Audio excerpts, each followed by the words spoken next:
ಎಲ್ಲರಿಗೂ ನಮಸ್ಕಾರ. ನಾನು ಡಾಕ್ಟರ್ ಇರ್ಫಾನ್ ಅಹಮದ್ ಅಂತ, consultant physician and diabetologist, Malnad lifeline hospital, bypass road, Shivamogga. ನಾನಿವತ್ತು ಮಾತಾಡಬೇಕಂತ ಇರೋದು ಹೆಪಟೈಟಿಸ್ ಎ ಬಗ್ಗೆ.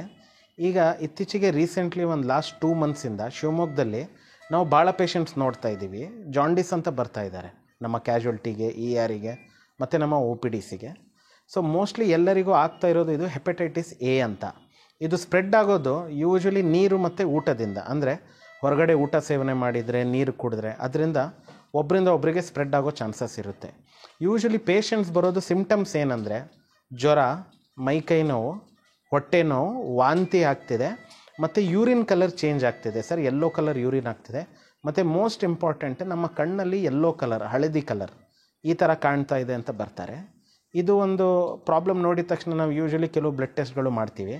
ಆಮೇಲೆ ಅದಕ್ಕೆ ಒಂದು ಅಡ್ಮಿಟ್ ಆಗಿ ಟ್ರೀಟ್ಮೆಂಟು ಕೂಡ ಕೊಡ್ತೀವಿ. ಈಗ ಏನಿದೆ ಅಂದರೆ ಯೂಶ್ವಲಿ ಪೇಷಂಟ್ ಎಕ್ಸ್ಪೆಕ್ಟ್ ಮಾಡೋದು ಒಂದು 3 ರಿಂದ 4 ದಿನದಲ್ಲೇ ಎಲ್ಲ ಸರಿ ಆಗಬೇಕು ಅಂತ. ಬಟ್ ಇದೇನು ಪರ್ಟಿಕ್ಯುಲರ್ಲಿ ಹೆಪಟೈಟಿಸ್ ಎ ಅಂತ ಇಲ್ಲಿ ಸ್ಪ್ರೆಡ್ ಆಗಿದೆ, ಇದು ಆಲ್ಮೋಸ್ಟ್ ಒಂದು 15 to 20 ಡೇಸ್ ತೊಗೊಳುತ್ತೆ. ಅಟ್ಲೀಸ್ಟ್ ಒಂದು 5 ಡೇಸ್ನಾರು ಹಾಸ್ಪಿಟ್ಲಲ್ಲಿದ್ದು IV ಆ್ಯಂಟಿಬಯೋಟಿಕ್ಸ್ ಜೊತೆಗೆ ನಾವೇನು ಜಾಂಡಿಸ್ ಕಡಿಮೆ ಮಾಡಲಿಕ್ಕೆ ಟ್ರೀಟ್ಮೆಂಟ್ ಮತ್ತು ಡ್ರಿಪ್ಸ್ ಎಲ್ಲ ಕೊಡ್ತೀವಿ, ಇವೆಲ್ಲ ಕಂಟಿನ್ಯೂ ಮಾಡಬೇಕು. ಇದರ ಒಟ್ಟಿಗೆ ಸ್ವಲ್ಪ ಕೆಲವುದು ನಾವು ಅವರಿಗೆ ಫುಡ್ಡಲ್ಲೂ ಡಯಟ್ ರಿಸ್ಟ್ರಿಕ್ಷನ್ ಎಲ್ಲ ಹೇಳ್ತೀವಿ. ಓರಲ್ ಫ್ಲೂಯಿಡ್ಸ್ ಎಲ್ಲ ಜಾಸ್ತಿ ಮಾಡಿ, ನೀರೆಲ್ಲ ಜಾಸ್ತಿ ಕುಡೀರಿ ಅಂತ ಹೇಳ್ತೀವಿ.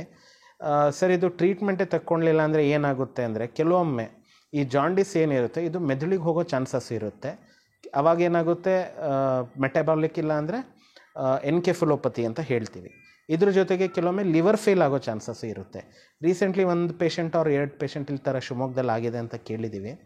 ಬಟ್ ನಮ್ಮಲ್ಲಿ ಬಂದಿರೋ ಆಲ್ಮೋಸ್ಟ್ ಎಲ್ಲ ಪೇಷಂಟ್ಸು ರಿಕವರ್ ಆಗಿದ್ದಾರೆ. We had a very good track record in treating all such kinds of patients. So ಎಲ್ಲರೂ ಸ್ವಲ್ಪ ನೀರೆಲ್ಲ ಕುಡಿಯೋ ಟೈಮಲ್ಲಿ ಮನೆಯಲ್ಲೆಲ್ಲ ಬಿಸಿ ಮಾಡಿ ಕುಡಿಬೇಕಂತ ನಾನು ಎಲ್ಲರಿಗೂ ಒಂದು ಗೈಡ್ಲೈನ್ಸ್ ಕೊಡ್ತೀನಿ. ಆದಷ್ಟು ಫಾರ್ ಅನದರ್ 2 to 3 ಮಂತ್ಸ್ ಹೊರಗಡೆ ಊಟ ಎಲ್ಲರೂ ಕಡಿಮೆ ಮಾಡಿ, ಯಾರೂ ಹೊರಗಡೆ ಊಟ ಎಲ್ಲ ಸೇವನೆ ಮಾಡಬೇಡಿ.